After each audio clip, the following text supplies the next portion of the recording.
안녕하세요. 꽃보다 심리학 헤아림 심리연구소 소장 변상조입니다. 이번 영상에서는 오늘 이렇게 뉴스에 나온 내용인데 어떤 재판관의 판결에 대해서 정말 이해하기 쉽지 않은 판결이라는 점에서 한번 좀 생각을 나눠보려고 합니다. 자, 일단 어떤 사건이냐면 올해 1월 달에 대전 중구의 한 어떤 상가 여자 화장실에서 이제 20대 여성이 이제 화장실에 들어갔는데 그때 이 가해자 남성 A씨라고 합시다. 이 A씨가 뒤따라가서 이제 흉기를 휘두르고 이제 성폭행을 이제 시도하다가 이제 현장을 빠져나왔습니다. 그리고 건물 옥상으로 이제 도망을 쳤어요. 그 다음에 이제 경찰에 의해서 이제 긴급 체포가 됐습니다. 이 여성은 응급수술을 받고 이제 회복은 됐지만 현재 이제 정신적인 고통을 이제 호소하고 있는 상황이고, 자, 그런데 이게 재판이 참 웃기게 나왔습니다. 1심 재판부는 이 가해자에게 징역 20년을 선고를 했어요. 이 젊은 여성을 따라 들어가서 흉기로 때리고 위협하고, 그리고 이제 반복적으로 이제 성관계를 이제 요구하고, 그래서 이제 강간과 살인의 어떤 고의도 있었다고 이제 판단을 했습니다. 그런데 이제 항소심 재판부에서 이 재판관이 정말 이상하게 판단을 하고 있는 것 같습니다. 자, 어떻게 판단을 하냐면 강간을 목적으로 한 살인 미수와 살인 미수 이후에 별도로 강간 목적이 생긴 사건은 이걸 구별해야 된다. 그래서 이 재판부는 지금 어떻게 이야기를 하고 있냐면 살인 미수를 저지르고 난 후에 강간할 생각이 이제 의도가 생겨났다고 한다면 이거를 이제 그 강간을 하겠다라는 그런 어떤 정확한 의도가 있었다라고 보기가 어렵다라는 거예요.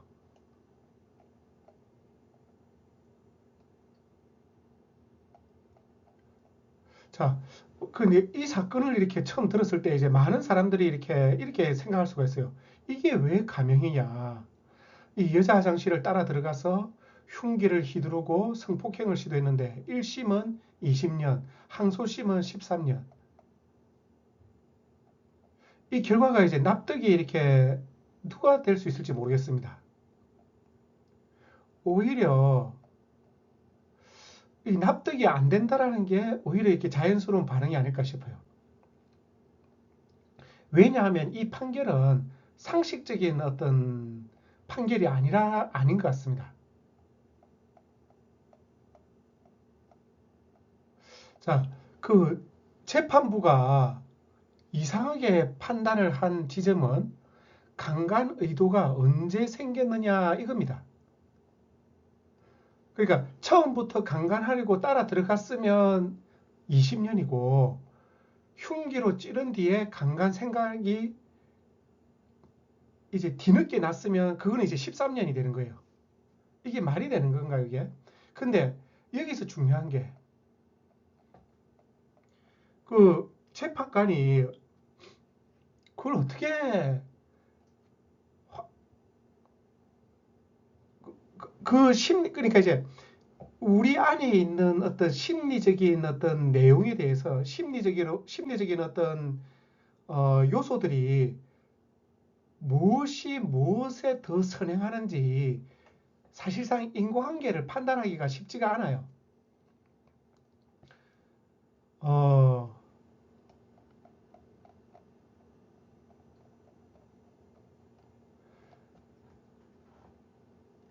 우리가 이제 그래서 우리가 이제 심리학에서 하고 있던 상담에서 우리가 이렇게 변인 간의 인과관계를 연구할 때는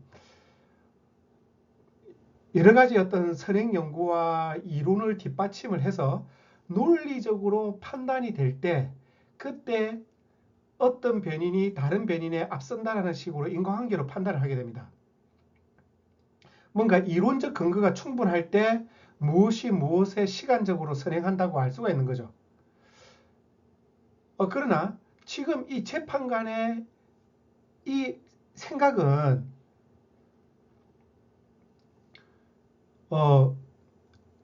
화장실을 따라갔을 때 이제 흉기를 찌르기 전에 강간 의도가 먼저 선행을 했느냐 안 했느냐를 이 재판관이 판단할 수 있다고 보는 거예요. 자기가.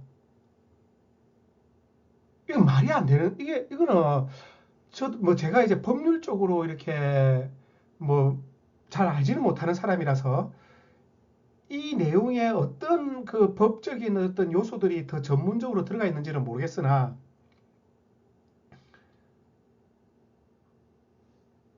분명히 흉기를 들고 따라간 이상, 그리고 여자 화장실에 따라갔을 때 그 의도가 공격적인 의도와 그 성적인 의도를 그거를 쉽게 구별하기가 어려운 겁니다. 그거를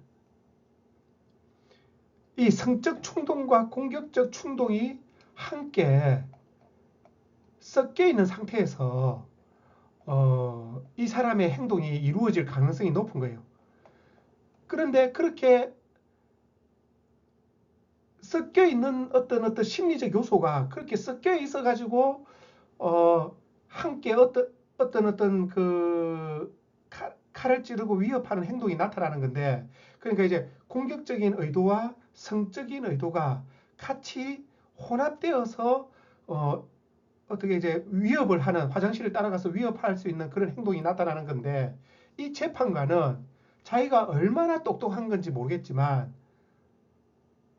자기가 판단하기에는 칼을 찌르고 나서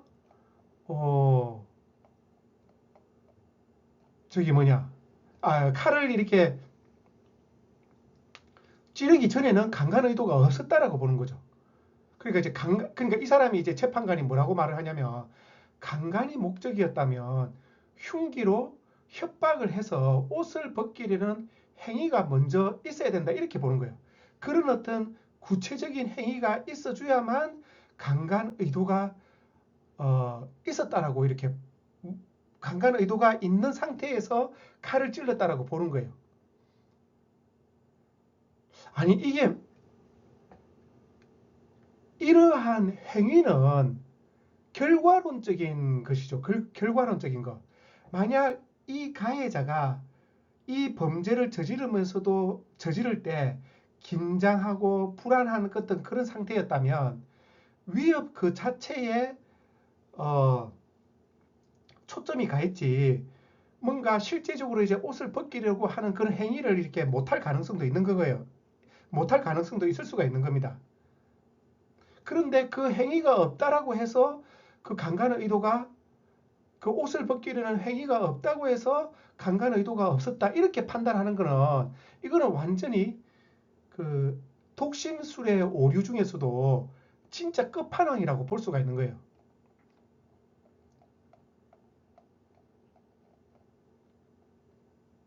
아니, 여자 화장실을 따라 들어가서 칼로 찌르고 성폭행을 이렇게 시도를 했다고 하는데 이게 강간 의도가 아니면 뭐겠느냐. 그러니까 마치 어떤 그 강간할 의도가 있고 찌르고자 하는 의도가 있고 성폭행을 하려고 하는 그런 의도가 있는데, 그게 무슨 시간적인 선후 관계가 딱딱 맞아 떨어지는 어떤 그런 어떤 심리적 상태가 있다라고 보는 거예요. 그 재판부의 어떤 그런 논리는 너무 이 인간의 어떤 심리적인 어떤 그런 과정에 대해서 너무나 제대로 이해하지 못하고 아주 뭐라 해야 됩니까? 너무나 이제 멍청한 어떤 그런 결론이라고 생각이 됩니다. 내가 너무 이제 좀 극단적으로 이렇게 말을 하는 건지 모르겠으나 어, 옷을 벗기는 행동이 없었으니 강간 의도가 없었다라는 그런 식의 추론은 우리 어떤 실제적인 어떤 사람의 어떤 심리랑 맞아 이제 부합을 못합니다. 부합을 못해요. 현실의 심리가 그런 식으로 이렇게 순박하게 작동하는 게 아닙니다. 특히 폭력 상황에서는 내가 무슨 의도를 먼저 하고 그 다음에 이런 행동해야지 뭐 이렇게 이제 단순히 기계적으로 나오는 게 아니라는 거죠. 오히려 이럴 때는 공포감, 공격성, 지배욕구, 그리고 그 과정에서 성적 충동이 빠르게 엉켜서 이렇게 이제 발산됩니다. 이것은 분단위, 초단위로 무엇이 무엇을 선행한다라고 판단할 수가 없는 거예요. 그런데 이 재판관은 강간 의도가 언제 완성되었느냐 그걸 따지는 겁니다. 와, 이게 진짜 이게 말이 안 되는 거예요. 이게 정말 이 법률이라는 거하고 이 심리학하고 참 이 접점이 서로 이렇게 따로 놀고 있는 이런 현상이 너무 당황스러워요.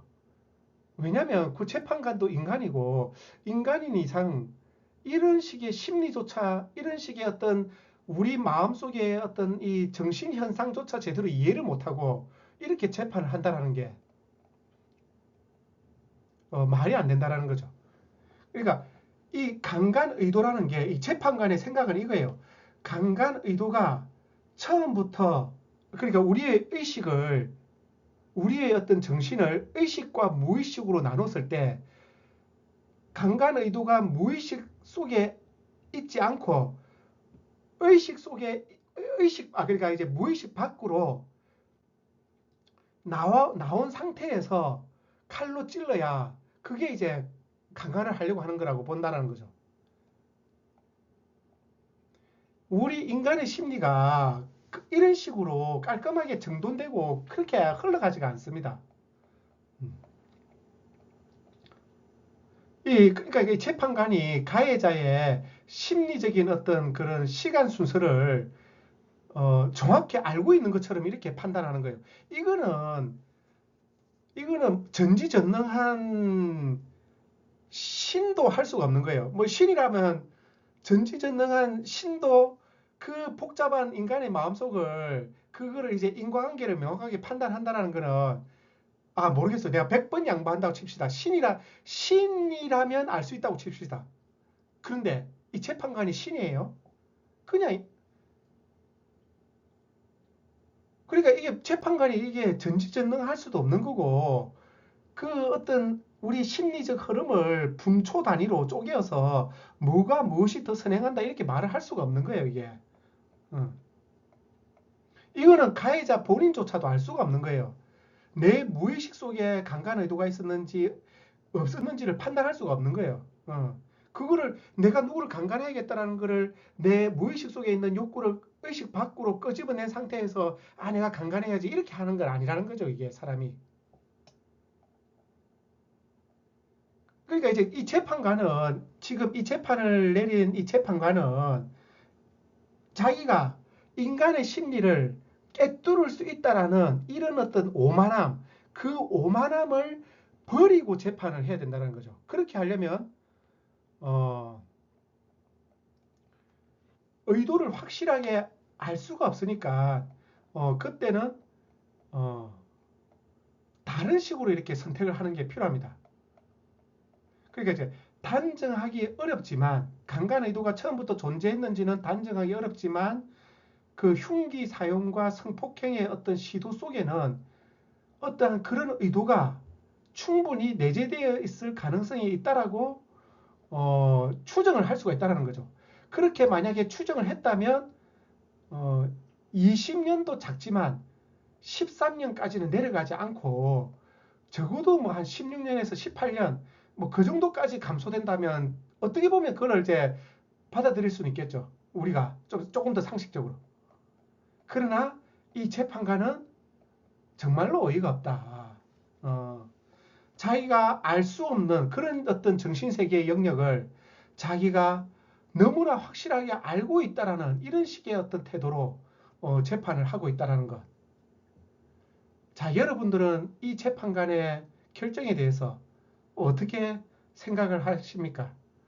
참으로 참 답답한 일이라고 생각합니다.